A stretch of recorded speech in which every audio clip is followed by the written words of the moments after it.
গ্রাম সম্পর্কে বলতে গেলে গ্রাম মানেই একটা শান্তির জায়গা। শান্তির জায়গা বলতে গেলে অনেক সুন্দর সুন্দর জিনিস দেখতে পাই আমরা। তারপর যদি হয় নানু বাড়ি, সেটা হবে আরও আনন্দের একটা জায়গা। নানু বাড়ি হোক কিংবা দাদু বাড়ি হোক, গ্রাম মানেই একটা সুন্দর একটা জায়গা, সুন্দর একটা মোমেন্ট কাটানো, কাজিনদের সাথে, পরিবেশের সাথে উপভোগ করা।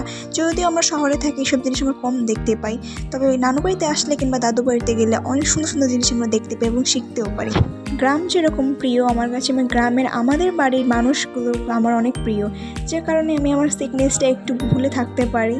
যেহেতু আমাদের পরিবারের সবাই শহরে থাকে, যখন আমরা সবাই একসাথে বাড়ি আসি অনেক মজা করি এবং অনেক সুন্দর সুন্দর মোমেন্ট এনজয় করি আমরা।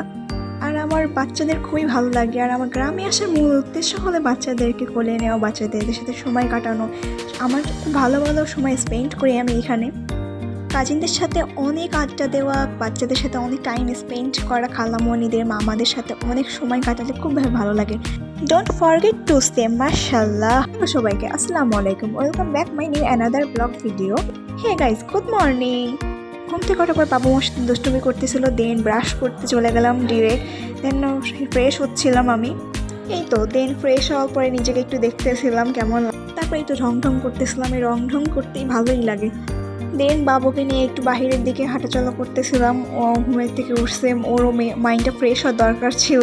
দেন আমি ওকে নিয়ে বাগানের দিকে যাচ্ছিলাম। ওখানে আমাদের একটা অনেক বড় একটা পুকুর আছে, ওখানে সবাই গোসল করতেছিল, যদিও আমি সাঁতার পারি না। আগে দেখতেছিলাম আমি। দেন এসে দেখি আমার আব্বাজান আসছে। আব্বাজানকে অবশ্যই আপনারা মাশাআল্লাহ বলবেন। দেন আর কোনো শুট নেওয়া হয়নি দুপুর পর্যন্ত। বিকালে আমি আর আমার বোন হাঁটাচলা করতেছিলাম। হাঁটাচলা করতে করতে যে কোথা থেকে কোথায় চলে যাচ্ছে আমরা নিজেরাও জানতেছিলাম না, শুধু হাঁটতেছিলাম আর একদিনে ভিডিও করতেছিলাম। জাস্ট গ্রামের ভিউটা দেখেন, মাশাআল্লাহ অনেক সুন্দর লাগতেছিল বিকালের এই পরিবেশটা। আকাশটা অনেক সুন্দর ছিল, তাই না? একটু সূর্যের আলো দেখা যাচ্ছে। এই মোমেন্টে আমার কাছে খুব ভালো লাগতেছিল, যে মনে ছিল না সার্থক, আমি গ্রামে এসে আমি সার্থক হয়েছি, কিছু তো দেখতে পেয়েছি অনেক সুন্দর সুন্দর, যেটা আমরা এখানে শহরে বসে এসে উপভোগ করতে পারি না। এই তো দেন আবার গল্প করতেছিলাম, সবাই মিলে আড্ডা দিচ্ছিলাম রাস্তায়। হাঁটতে হাঁটতে আমরা যে কখন যে রাস্তায় চলে গেছি আমরা নিজেরাও বুঝতে পারিনি। এই তো তারপর আমি আর আমার বোনকে ভিডিও ক্লিপ নিচ্ছিলাম, যেহেতু রাতে আর কোনো ভিডিও ক্লিপ নেওয়া হয়নি। ডিরেক্ট রাতে আমি আর আমার বোন আড্ডা দিচ্ছিলাম, তখন